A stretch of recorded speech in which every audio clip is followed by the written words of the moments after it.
Hi, I'm Stephanie Gayle, the current president of the National Board of Sisters in Crime, and I'm here to talk to you today about privilege and how it relates to equity. Firstly, privilege refers to benefits or advantages that are obtained by belonging to a certain social identity group. Within Western and American cultures, some privileged groups include heterosexuals, white people, males, wealthy people, and people who do not identify as having any sort of disability. I've heard people argue that they didn't ask for privilege. Sure, but it still exists.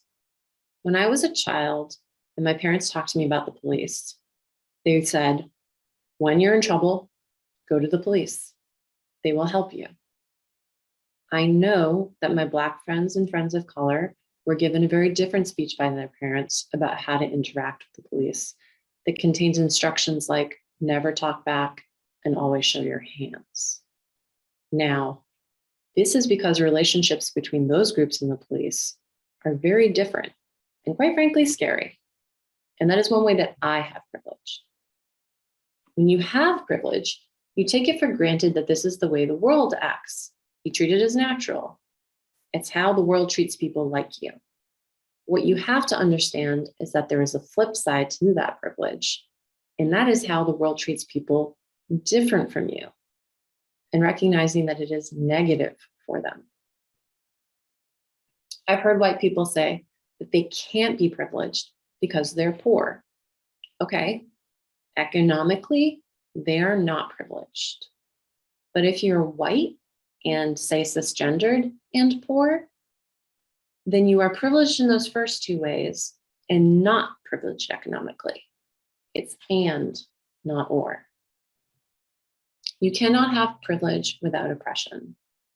I have privilege because of legacy of colonialism. I lack privilege because of my gender and sexual identity. Neither of these facts about me makes me intrinsically good or bad. However, denying my privilege would be wrong. To believe that I am treated better at airport security or at the mall because I am somehow more worthy would be ignorant. Imagine, for example, that I'm running a race. My lane is clear. I'm running fast and I'm running hard. And when I look to my side, I see that my competition has hurdles in their lane. And when I look to my other side, I see that that runner has to jump over lava pits. Clearly, this race favors me to win because I am not beset by serious impediments. I have privilege, those runners do not. To pretend that we are running the exact same race is absurd.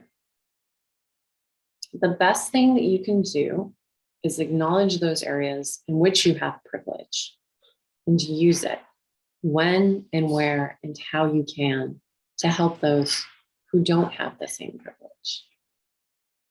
Thank you for listening.